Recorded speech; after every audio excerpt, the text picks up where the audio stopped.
How the hell does damage work in Starcraft Remastered? Today we're going to be talking about damage types and unit sizes, and for a good reason. I myself, learning Starcraft Remastered, aka Brood War, was confused as all hell with some of the unit interactions and the damage being dealt. So thankfully, a bunch of people helped me out, linked me up this fantastic website, which I'm going to show you guys. Just a nice web page from the classic Battle.net website, and it's linked in the comments below. So if you want to follow along there, go down to the comments, click that link, and you can read through that while you look through this with me. So let's take a look, guys. Here we go. So the categorizations aren't armored, light, all of that stuff. There's no bonus damage in StarCraft 1. There's simply certain unit types which things do full damage against, and there's other types which they do less against. So in StarCraft 2, it's more like, hey, we get +5 against light. In this, it's, hey, you do your full damage versus this unit. You only do half versus another unit. So let's look at the three damage types. Normal aren't affected at all. They do the same amount of damage against everything, not affected. The two damage types you need to think about are concussive and explosive. Concussive are great versus small units. This is, they do 50% against medium, 25% against large, but 100% against small. So concussive is your firebats, your ghosts, your vultures. These are units which perform very well versus those small units, like zealots, like zerglings, but do pretty bad against big things like siege tanks and ultralisks. Explosive, on the other hand, these are weapons which do 50% against small, so only half against small units. They do 3/4 against medium, and they do full damage against large units. So explosive is your anti-armored stuff. Examples. Let's scroll down and start looking at the units. We've got these great graphs on this webpage. Already you can see, Marine, Firebat, Ghost, Firebat, Ghost, Vulture, all doing concussive. The Siege Tank, though, does explosive. So Siege Tanks wreck other Siege Tanks. They wreck big units like Dragoons are big units.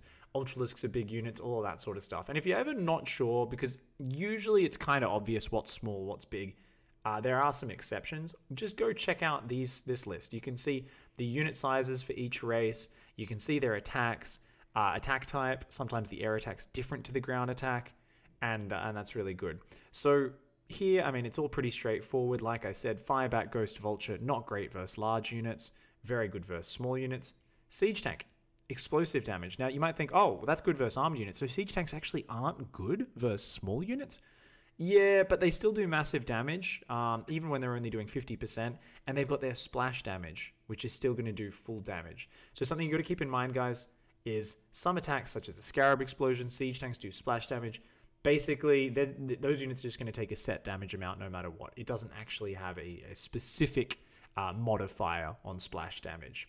And also, one other point I forgot to mention, Protoss shields always take full damage from all attacks, and buildings are also considered large units. So if you want to think about how shields work with this, the shields always take full damage. So for something like an Archon, it doesn't really matter what unit type it is because it's 99% shields.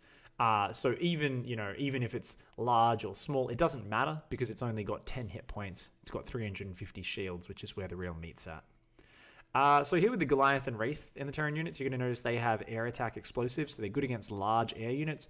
Ground attack is just the equal against everything. Down in the Zerg units, is anything crazy here? Not really.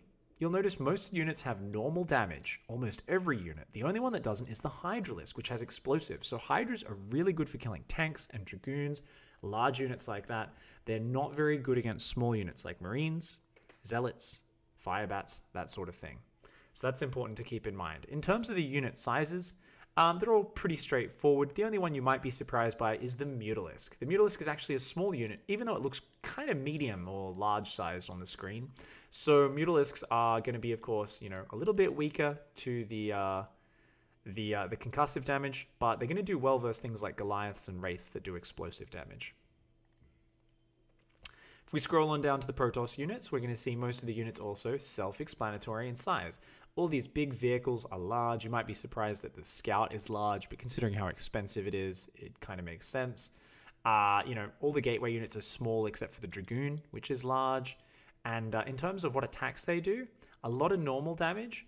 All you need to worry about is the Dragoon, similar to the Hydralisk, does that explosive damage. So Dragoons are great for killing siege tanks, great for killing big units like Ultralisks and all that sort of stuff. They're good for killing other Dragoons.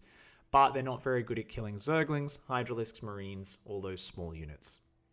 So that's about it, guys. That, covers most of this. You can go through here, familiarize yourself with it. I think I've pointed out all the important things. Yeah. And that's really cool. That's about it. Go through, check out this webpage. It's got all the info on how cover works, high ground, all of that sort of stuff.